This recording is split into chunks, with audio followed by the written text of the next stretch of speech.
നിങ്ങളുടെ സ്വർണ്ണ സങ്കല്പങ്ങൾക്ക് തിളക്കമേകാൻ Ami gold and diamonds അവതരിപ്പിക്കുന്നു ആമി സ്വർണ്ണ സമ്പാദ്യ പദ്ധതി. വെറും 19 മാസത്തെ തവണ വ്യവസ്ഥയിലൂടെ ഇനി നിങ്ങൾക്കും ഇഷ്ടപ്പെട്ട സ്വർണ്ണാഭരണങ്ങൾ സ്വന്തമാക്കാം.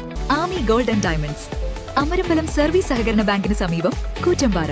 പൂക്കോട്ടുംപാടം ടൗൺ കേന്ദ്രീകരിച്ച് പൊതു ആരോഗ്യ സംവിധാനം ഒരുക്കണമെന്ന ആവശ്യം ശക്തമാകുന്നു. സർക്കാർ സംവിധാനത്തിലുള്ള ചികിത്സ ലഭിക്കാൻ നിലവിൽ തേൾപ്പാറയിൽ പ്രവർത്തിക്കുന്ന കുടുംബാരോഗ്യ കേന്ദ്രത്തെയാണ് സാധാരണക്കാർ ഏറെയും ആശ്രയിക്കുന്നത്. എന്നാൽ പഞ്ചായത്തിന്റെ പല ഭാഗത്തുള്ള ആളുകൾക്കും ഇവിടെ എത്തിപ്പെടാൻ പ്രയാസപ്പെടുകയാണ്. 8,000-ഓളം കുടുംബങ്ങളിലായി 40,000-ഓളം ആളുകളാണ് അമരമ്പലം പഞ്ചായത്തിൽ അധിവസിക്കുന്നത്. ഈ ആളുകൾക്കെല്ലാം ചികിത്സ ലഭ്യമാക്കണമെങ്കിലുള്ള സർക്കാർ ആശുപത്രി സ്ഥിതി ചെയ്യുന്നതാവട്ടെ പഞ്ചായത്തിന്റെ ഒരറ്റമായ തേൾപ്പാറയിലാണ്. പഞ്ചായത്തിന്റെ മറ്റൊരു അതിർത്തി ഭാഗങ്ങളായ അമരമ്പലം സൌത്ത്, ചെറായി, രാമംകുത്ത്, തൊണ്ടി, കാക്കപ്പൊയിൽ, മണ്ണാത്തിപ്പൊയിൽ തുടങ്ങിയ സ്ഥലങ്ങളിലുള്ള സാധാരണ ജനങ്ങൾക്ക് 2 ബസ് കയറി വേണം തേൾപ്പാറയിലുള്ള ഈ ആശുപത്രിയിലെത്താൻ. എന്നാൽ അതാവട്ടെ എപ്പോഴും ബസ് സർവീസ് ഉള്ള മേഖലയല്ലതാനും. കുടുംബാളത്തേക്കാണ് നല്ല ഉപകാരം. ഞങ്ങൾക്ക് നത്തിന് വഴി ഞങ്ങൾക്ക് പോകണ്ട, 2 ബസ് കയറി പോകണം. ചിലപ്പോൾ ചില മരുന്ന് കിട്ടൂല, ചിലപ്പോൾ ഒരു ഡോക്ടർ ഉണ്ടാവുള്ളൂ, ചിലപ്പോൾ അത് തിരക്കുമാവും, ബുദ്ധിമുട്ട് തന്നെയാണ്. കുടുംബാളത്തേക്കാണെങ്കിൽ നല്ലൊരു ഉപകാരം തന്നെയാണ് ഞങ്ങൾക്ക്.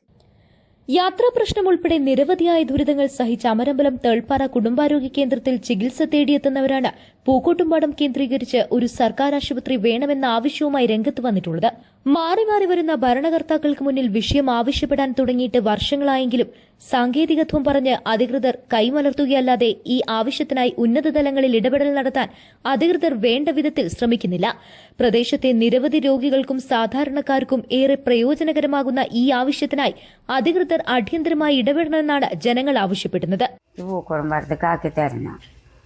തേൾപ്പാറക്ക് പോകാൻ നടക്കാൻ പറ്റ, ബസ്സിന് പോയാൽ കുറേ നടക്കണം. അപ്പോൾ പൂക്കോടുംപാടത്തേക്ക് ആക്കി തരണം വെച്ച് നടക്കാൻ പറ്റ. ബസ്സിന് പോവുകയാണെങ്കിൽ ഇവിടുന്ന് പൂക്കോടുംപാടത്തേക്ക് നടക്കണം, പൂക്കോടുംപാടത്തേക്ക് നടക്കണം, പിന്നെ അവിടുന്ന് തേൾപ്പാറക്ക് കയറണം. അപ്പോൾ അതിനെക്കാട്ടി പൂക്കോടുംപാടത്തേക്കാണെന്ന് വെച്ചെങ്കിൽ തേൾപ്പാറയ്ക്ക് മരുന്നിന് പോവലില്ല. തേൾപ്പാറയ്ക്ക് ദൂരം കൂടുതലാവുകൊണ്ട് 2 ബസ്സൊക്കെ കയറി പോകണം. അതുകൊണ്ട് ഇപ്പോൾ എപ്പോഴും ബസ്സും ഇല്ല, അങ്ങോട്ട് പോരാനും കഴിയില്ല. അതുകൊണ്ട് പൂക്കോടുംപാടത്തുനിന്ന് മരുന്ന് വാങ്ങലിപ്പോൾ. നിലമ്പൂര് പോയാൽ 10 ദിവസത്തിനൊക്കെ മരുന്നിട്ടുള്ളൂ. നിലവിൽ പഞ്ചായത്തിലെ ഭൂരിഭാഗം ആളുകളും പ്രാഥമിക ചികിത്സയ്ക്കായി ആശ്രയിക്കുന്നത് ഇപ്പോൾ കരുളായി കുടുംബാരോഗ്യ കേന്ദ്രത്തെയും നിലമ്പൂർ ജില്ലാ ആശുപത്രിയെയുമാണ്. എന്നാൽ ഇവിടങ്ങളിലാകട്ടെ ജീവിതശൈലി രോഗങ്ങൾക്കുള്ള മരുന്ന് മറ്റു പഞ്ചായത്തിൽ നിന്നുള്ളവർക്ക് ലഭിക്കില്ല. ഞാൻ വർഷങ്ങളായിട്ട് തേൾപ്പാറയിൽ പോയി ഗുളിക വാങ്ങിക്കൊണ്ടിരിക്കുന്ന ഒരു വ്യക്തിയാണ്. അത് പൂക്കോട്ടുംപാടത്തേക്ക് ആകുമായിരുന്നെങ്കിൽ വളരെ ഉപകാരപ്രദമായിരുന്നു. കാരണം ഇവിടുന്ന് അവിടം വരെ ചെന്നിട്ട് ചില ദിവസങ്ങളിൽ ഗുളിക കിട്ടാതെ മടങ്ങി വന്ന് പിന്നെയും പോകേണ്ട കാരണങ്ങളൊക്കെ ഉണ്ടാവാറുണ്ട്. പൂക്കോട്ടുംപാടത്താണെങ്കിൽ കുറച്ച് സൗകര്യമായി. നമുക്ക് തേൾപ്പാറത്തെ മരുന്ന് പൂക്കോട്ടുംപാടത്തേക്ക് കിട്ടുകയാണെങ്കിൽ വളരെ ഉപകാരമായിരുന്നു.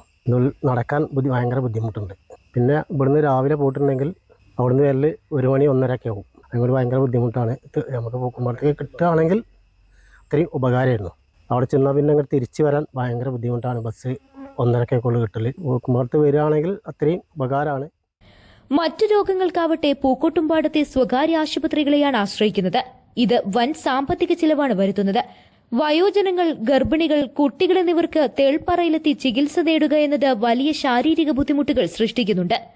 പഞ്ചായത്തിലെ ഏറ്റവും കൂടുതൽ ആളുകൾ വന്നുപോകുന്നതും തിങ്ങിപ്പാർക്കുന്നതുമായ പ്രദേശമെന്ന നിലയിൽ പൂക്കോട്ടുംപാടത്ത് ഒരു സർക്കാർ ആരോഗ്യ സേവന കേന്ദ്രം ഉണ്ടാകേണ്ടത് അടിസ്ഥാനപരമായ ആവശ്യമാണ്. പൂക്കോട്ടുംപാടത്തെ സബ് സെന്റർ യാഥാർത്ഥ്യമായാൽ ചെറിയ അസുഖങ്ങൾക്കുള്ള ചികിത്സയും ജീവിതശൈലി രോഗങ്ങൾക്കുള്ള മരുന്നുകളുടെ വിതരണവും അവിടെ വച്ച് തന്നെ നടത്താനാകും. അപകടങ്ങൾ പോലെയുള്ള അടിയന്തര ഘട്ടങ്ങളിൽ പെട്ടെന്ന് പ്രഥമ ശുശ്രൂഷ ലഭിക്കാൻ ഒരു പ്രാദേശിക സബ് സെന്റർ ഏറെ സഹായകമാകും. വിഷയത്തിൽ ആരോഗ്യവകുപ്പും ഗ്രാമപഞ്ചായത്ത് അധികൃതരും അടിയന്തരമായി ഇടപെടണമെന്നാണ് നാട്ടുകാരുടെ ആവശ്യം. സബ് സെന്റർ സ്ഥാപിക്കുന്നതിനായി അനുയോജ്യമായ കെട്ടിടവും മറ്റ് അടിസ്ഥാന സൌകര്യങ്ങളും കണ്ടെത്തി പദ്ധതി എത്രയും വേഗം യാഥാർത്ഥ്യമാക്കണമെന്ന് വിവിധ ജനകീയ സമിതികളും പ്രദേശവാസികളും ആവശ്യപ്പെടുന്നു. അധികൃതരുടെ ഭാഗത്തുനിന്ന് അനുകൂലമായ നടപടികൾ ഉണ്ടാകുമെന്ന പ്രതീക്ഷയിലാണ് പ്രദേശവാസികൾ. News bureau, Pookkottumpadam.